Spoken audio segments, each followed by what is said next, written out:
But you know, the toughest thing is to love somebody who has done something mean to you, especially when that somebody has been yourself. Have you ever done anything mean to yourself? Well, it's very important to look inside yourself and find that loving part of you. That's the part that you must take good care of and never be mean to, because that's the part of you that allows you to love your neighbor. Fred Rogers was a masterful storyteller whose life work inspired children for decades and leaves powerful lessons for anyone interested in telling meaningful stories. From infusing stories with love, to doing good in your own way, to taking your time, to using your responsibility as a storyteller to break down barriers, there is so much to be learned from Mr. Rogers. But before we dive into the life of Mr. Rogers, if you like deep dive videos like these, please subscribe to the channel if you haven't already, and if you want to.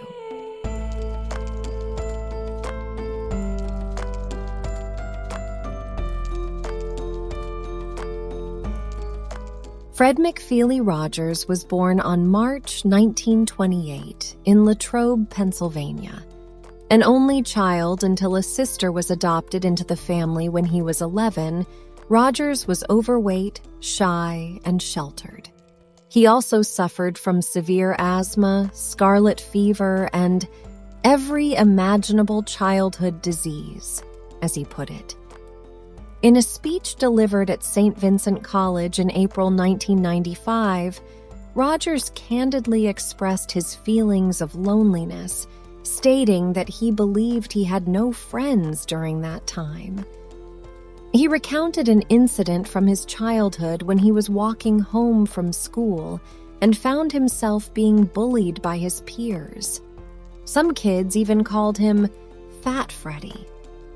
Fred's lonely childhood, which forced him to make up imaginary friends.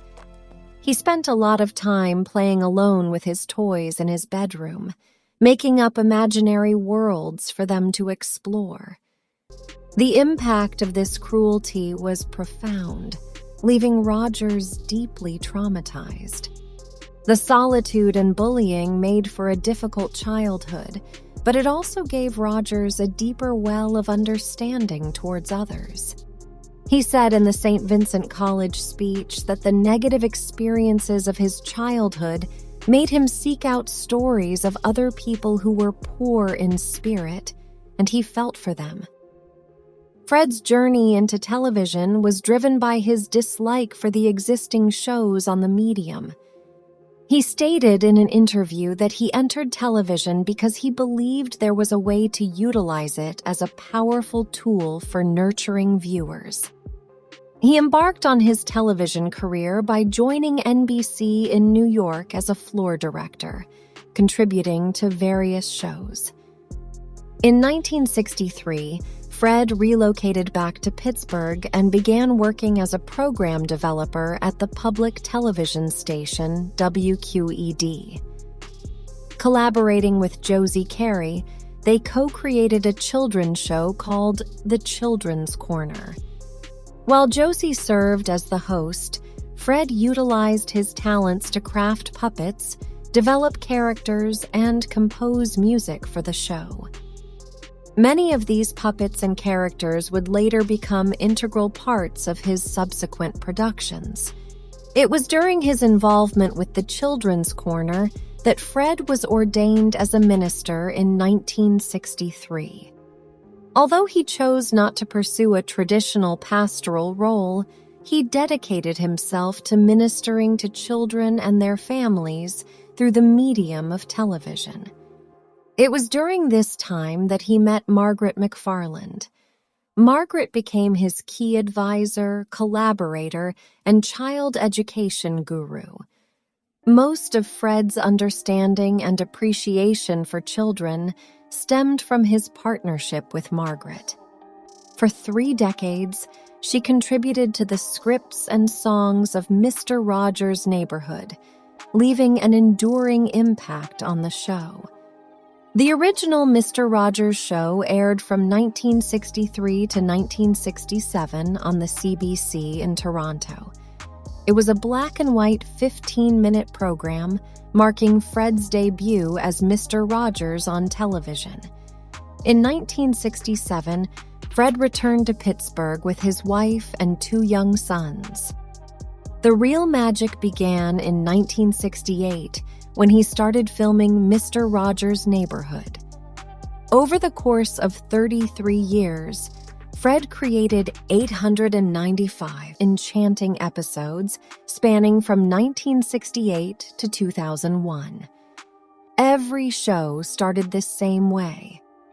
Mr. Rogers would sing this song, greeting everyone while changing from his jacket to a cardigan sweater and his dress shoes to sneakers. It's a beautiful day in this neighborhood, a beautiful day for a neighbor. Would you be mine? Could you be mine? It's a neighborly day in this beauty wood, a neighborly day for beauty. Would you be mine? Could you be mine? I have always wanted to have a neighbor just like you. I've always wanted to live in a neighborhood with you. So let's make the most of this beautiful day. Since we're together, we might as well say, would you be mine? Could you be mine? Won't you be my neighbor? Won't you please? Won't you please? Please won't you be my neighbor? My neighbor? I'm glad we're together again.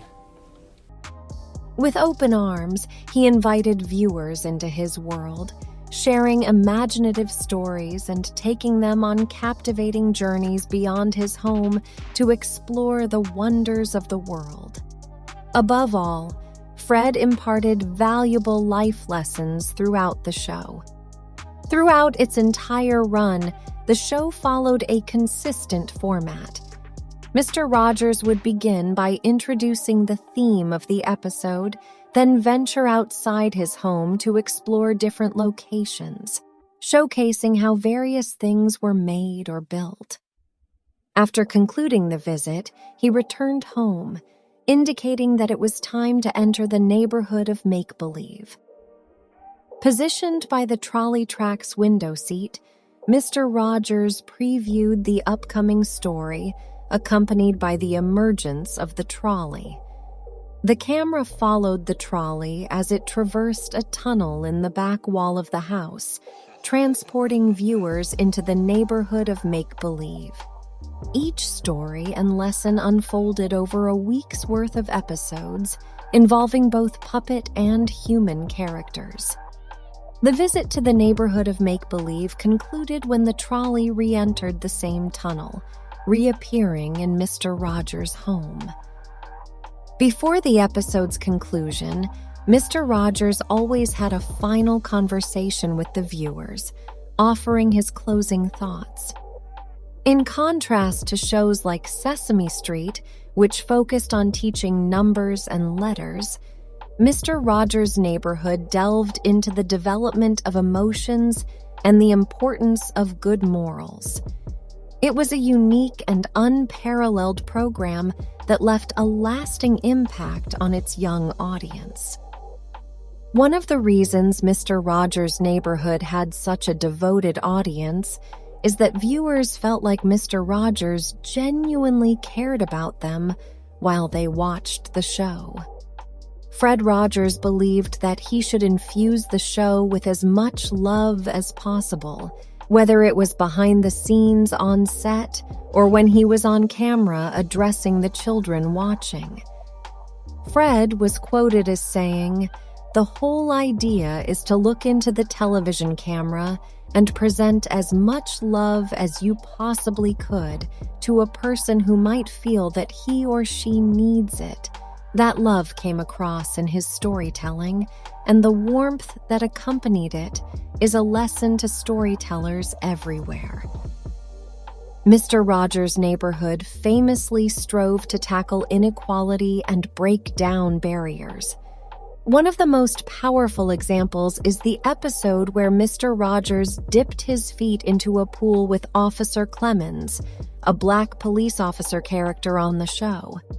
At the time, in 1969, many local pools were still segregated, so this was a quietly powerful act of defiance against the racial norms of the time. Fred Rogers believed that his responsibility as a storyteller included pushing the country towards more forward thinking, and he used the show to do just that.